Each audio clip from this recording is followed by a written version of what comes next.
Good morning.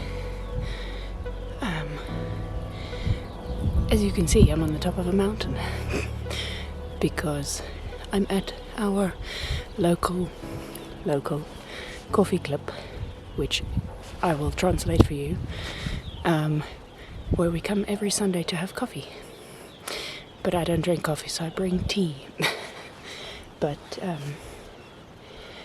Yeah, we come here every Sunday morning, sit on this rock and have coffee and just be in nature for a little bit, appreciate nature. You might not be able to hear me because of the wind, but I will show you our view in just a moment.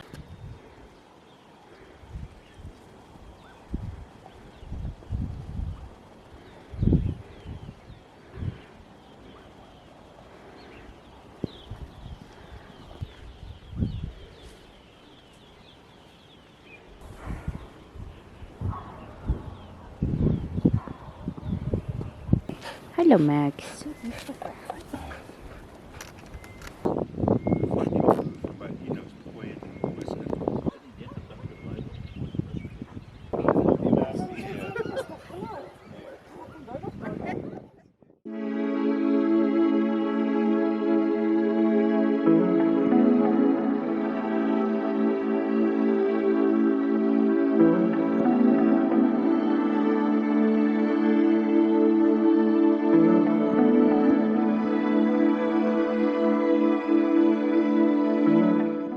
Hello, I thought I would give you a verbal update since I feel like I haven't spoken for most of this video, so I thought I would just give you a verbal update on what's happening. So I was reading The Madness of Crowds this afternoon and I'm on page 64 and I was getting very, I don't know what the right word is, despondent, annoyed, frustrated with this book, because already I can feel that this book is far too long. It could have been way shorter. It could have been an essay, to be frank. There are some valid points. He makes valid points in this book. I'm not saying he's wrong. I'm not saying he's talking nonsense. I'm just saying that I feel like this has been drawn out for the sake of making it a book. So we'll see how this goes. I was contemplating giving it up. I was contemplating DNFing this book, but I think I will just stick around for a little while longer, at least give it to a page 100,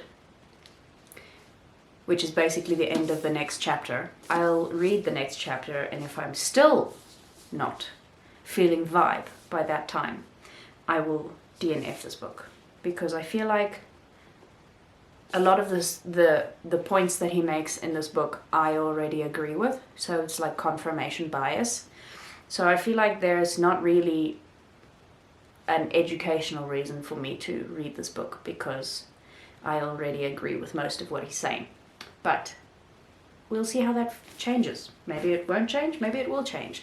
So in my despondency with that book, I decided to start reading Vile Bodies by Evelyn Waugh, and I am so thoroughly enjoying this book so far. It is a little bit crazy, but I'm enjoying it very much. I'm only on chapter 3, I'm only on page 37, but it's a very fun book so far. I would probably recommend this as a first classic for somebody to read, because the words are not hard to understand. It's not so,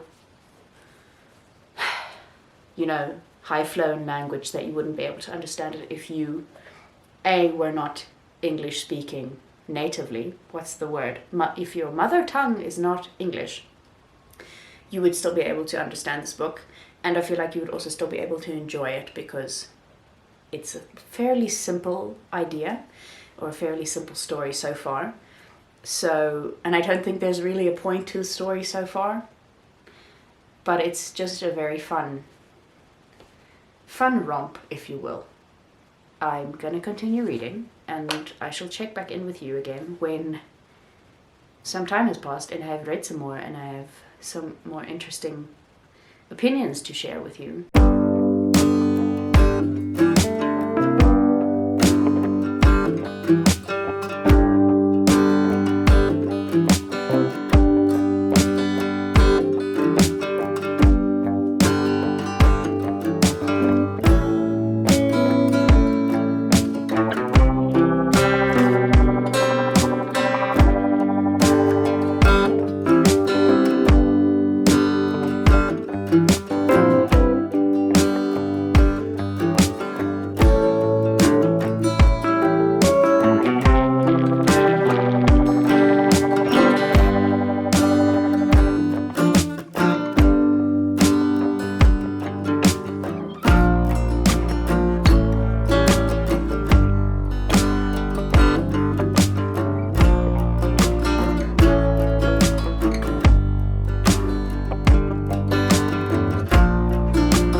Hello again, it's me, back from the silence that you have endured for most of this video. I have not really spoken to you very much throughout this video, and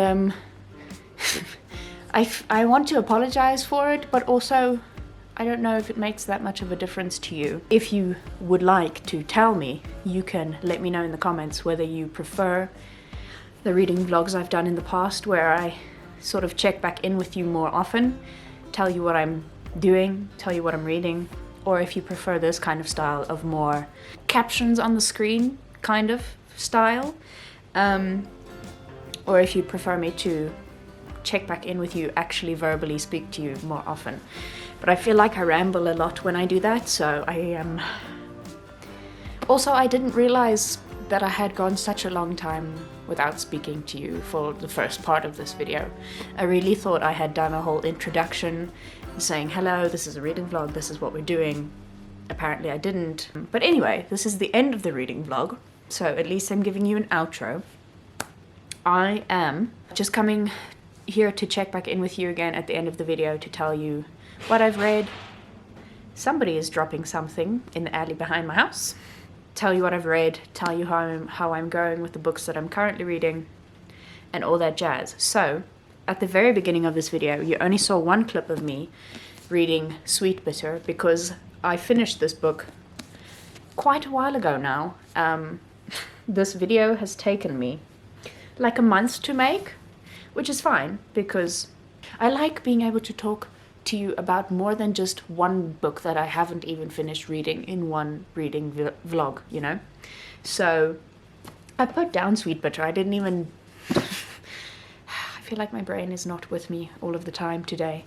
But I finished reading Sweetbitter a long time ago. I really loved it. I absolutely gobbled it up. Not really, because I didn't read it that quickly, but when I was reading it, I was very much in the book and in the story. It is a whirlwind of a story. It's very chaotic and very vignette-y, I think is how I described it in my June wrap-up, I think. I talked about this book. But it was really good. I understand why it has all of this high praise from various people and publications. I'm seeing that it is only publications plus one author. But anyway, very good book. Would recommend. The next book I read and finished, not the next book I started, was Vile Bodies by Evelyn Waugh. This is my favorite classic, I think, at this point in time. I have not read that many classics, but I have read some of the very popular ones that everybody loves. And I must say I really enjoyed this one more than those, maybe? It's also a very chaotic book. There's not really a point to the story, I feel, but the characters are so ridiculous and eccentric and one of a kind that it makes this book worth reading. And I said this earlier in the video as well. I would recommend this as a first classic for somebody to read if you're trying to get into the classics zone, but you're afraid of, you know, the Crime and Punishments and the A Tale of Two Cities, etc. kind of stories. I would recommend this one because it is short. It is short. I was going to show you this part, but yeah, it is short. It is ridiculous, it is really funny, and it is a light read. I started reading The Madness of Crowds throughout this book. I've spoken about this one as well earlier. I said I might DNF it because I wasn't really into it. I've read some more. I'm currently on page 72, so I haven't read that much more of the book. But I think I'm going to continue reading it. I feel like I'm getting more into the groove of what he's saying now, and probably also because he's now discussing a different topic. It doesn't feel like it's just, you know, repeating the same whatever sentence 500 different times. So I'm going to stick with it. I still don't know whether I'll actually have enjoyed this book once I finish it, but I'm gonna finish reading it, hopefully within this weekend, so that I can read Where'd You Go, Bernadette and A Room of One's Own next week. And then also, I'm still busy reading The Devil in the Dark, wow, tongue twister, The Devil in the Dark Water by Stuart Turton. This is also, ow, I just hit myself in the head, a fat book. I'm thoroughly enjoying this book so far. I'm on page 100. It is about 550 pages long, so I'm a fifth of the way through, roughly, a little bit less. When I started reading this book, I was not highly impressed with it. I thought I was not going to enjoy the book because I've read The Seven Deaths of Evelyn Hardcastle, and I really loved that one, so I was kind of assuming that this would be something similar. It's a totally different story. It's like worlds apart, literally oceans apart from The Seven Deaths of Evelyn Hardcastle, also set in an earlier time, I think, than that. But I am thoroughly enjoying this book now. I'm very much enjoying the story, I'm enjoying the characters, and I'm very excited to see where this goes because it's got some interesting plot holes. Well, not plot holes, but like plot holes in my mind because I don't know what's going to happen in the rest of the story yet. I'm assuming it's going to be twisty and turny and all of the magical things that I love in a book. So I'm thoroughly enjoying this book. I hope to finish these two books, over the weekend or in the coming week. But I really feel like this one I'm not going to read as quickly, but this one I think I would definitely be able to finish over the weekend because I've only been reading it for a little while and I'm already a fifth of the way through. It's really easy to read, it's really easy to get through. Also, despite it being a massive ass book, the type is also quite large, so it takes up a lot of space, so you get through the pages very quickly. But that's the end of my spiel. Thank you so much for watching this video. If you liked it, please give it a thumbs up. You can subscribe to my channel as well if you would like to see more bookish content from me in the future. And yeah, I shall be back again next week with another video. Don't know exactly what that video is going to be yet. I have 2 ideas in my mind, still deciding which one I'm actually going to do. But I shall see you again then. I hope you enjoy the rest of your day. I almost said I hope you enjoy the lovely of your day. Anyway, I hope you enjoy the rest of your day. I'll see you again next week with another video. Yes, goodbye. I need to get better at making this outro. I really need to get better. Anyway, goodbye.